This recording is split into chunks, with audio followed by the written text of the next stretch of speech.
Greetings, friends. It's me, Wayman, and this is a video response going out to I Want to Be Jew, and his video, Jesus/Titus walking through grain fields. And he comments on the text of Christ walking through the grain fields with his disciples. Excellent job. And I Want to Be, for some of you who don't know, supports the idea or the hypothesis that the New Testament was written by the Flavians to try to assimilate Judaism and use it as propaganda. So I've been watching and corresponding with I Want to Be Jew for years, and I've given him plenty of grief on this, but it was through him that I did read Caesar's Messiah, and I still think about that quite a bit, and not only when I watch his videos, but when I read other literature, because now that I've spent almost a year reading Greek literature, and I'm getting into the history of Greek religion and a little bit about the mystery cults and what they were. I'm seeing it happen on how the Romans did it to the Greeks. Except the Greeks pretty much accepted it, and they took it with a sense of pride. One of those ways was how Virgil legitimized the Julian Claudio dynasty from Julius Caesar, I believe, to Nero in the Aeneid, connecting the Roman lineage with Aeneas out of the Iliad. And what's interesting, even when you read modern translations, say Samuel Butler inserts Roman deities in the Odyssey, in his translation of the Odyssey, with the deities of the Romans. So rather than Athena being the protective goddess or daemon of the wily Odysseus, it's Minerva. So when I picked up his English translation and I read it, it sounds very strange, reading it after you've read translations using the Greek deities, Juno and Jupiter and all that. So here you had a direct correlation where Rome came in, adopted and assimilated another culture and turning it into something of their own, creating their own epic to legitimize a movement and a dynasty. So it happened there. Also happened in Egypt with Egyptian literature and religion.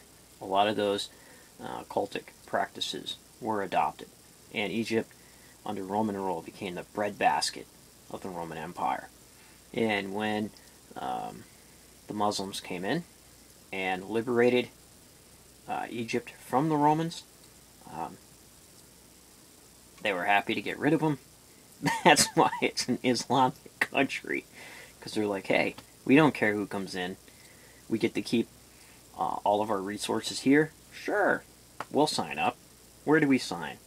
And that's the way it went. So all this stuff, Romans are crafty, and it's been going on a lot longer, definitely, than the New Testament, because I'm seeing it way back.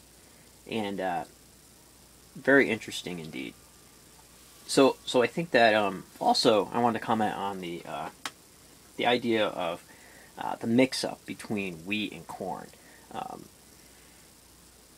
Scholars still debate on whether it should be translated wheat or corn, especially in the cult of Demeter, the Eleusinian Mysteries, where at the end a great mystery is going to be revealed. And some believe that it was wheat being cut or corn being broken open maybe. So that dispute, for some reason, among scholars happens quite a bit.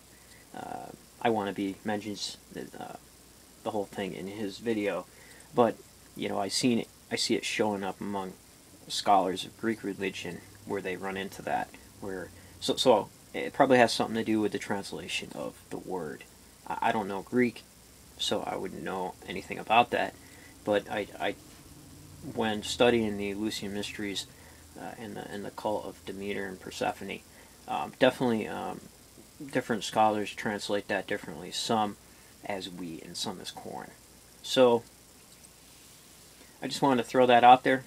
I'm not 100% on board with the whole Flavian hypothesis of creating the New Testament, but you all know that I'm an agnostic and I'm not too sure about anything. But I think there's a real fear among scholars to just sign on to a lot of things without methodically going through it. Because I'm not a guy who is very big on conspiracy theories, and that's a never-ending road that you can go down sometimes and never get back out of if you pursue it far enough. And it creates a very scary place in the world where you're always, you know, in some ways maybe suspicious. But if the hypothesis is there, you know, I keep it in the back of my mind. I don't forget about it. And if I see more evidence and more people start talking about it and putting it together in different ways on how it could happen, and people mulling it over, and it becomes a little more mainstream, then I start thinking about it a little bit more. That's just the thing. With archaeology, religion, philosophy, anthropology, it all starts with a hypothesis. And sometimes it takes a long time for these theories to develop and gain support. So it's just like anything. It's a waiting game. You find out more and more as you go.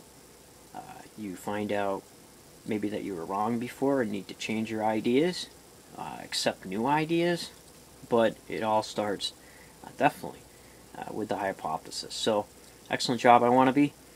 Like your video commentaries.